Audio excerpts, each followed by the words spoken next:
I remember very, vividly the day my Auntie Valerie passed. I was actually asleep. I was in my bed asleep, and I got a phone call from my cousin Donald. I could tell he was crying, and that was odd for him to be like that. And he told me that my Auntie Valerie had passed away. At that time, we knew that Jonathan didn't know. Neither did Jonathan's dad. So we didn't want to tell him that over the phone. So we just agreed that we would drive up to tell him. But it was just like such an eerie drive up there to Lansing because we had to ask Jonathan for his address. I think he had recently moved, so no one knew exactly where his address was. So we had to kind of tell him. It was like, yeah, we're gonna come up and see you. And we had to kind of put up that, we had to kind of front and pretend like we were coming up there just to visit him. But we really knew we had this news to tell him. He was very quiet,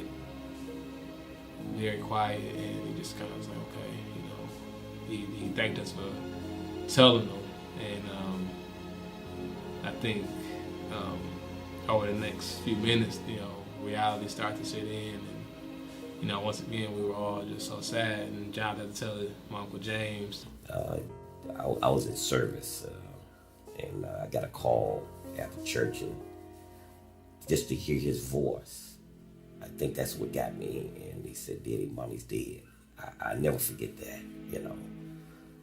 Me and Donald, we drove back with Jonathan, and it was just a very hard day. It was a hard day, hard time. It was one of the hardest things I've ever had to do.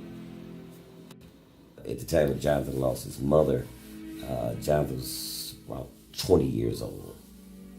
About 20 years old when he lost his mother. She was his rock. They, in a lot of ways, are a lot alike. Jonathan's mother was very laid back.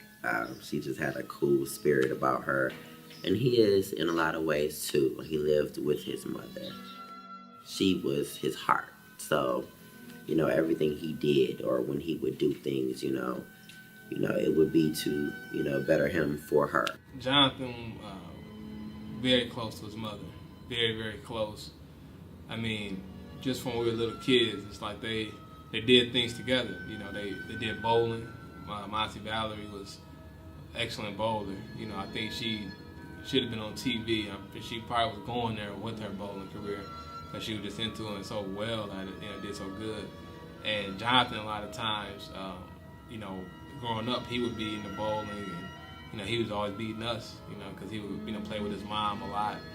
And they both had that kind of competitive nature about them. I do know that when Jonathan lost his brother, it did kind of bring him closer to God. He was looking for those spiritual roots, a feeling of peace, kind of, sort of.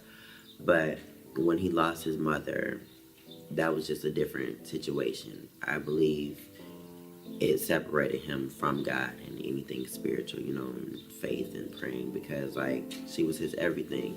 So to lose her and then to try to make sense of why, God would take her away from him at such a young age when, he's in his prime, I don't think that's something that he understood, and probably, still struggles with understanding, but his music was his therapy.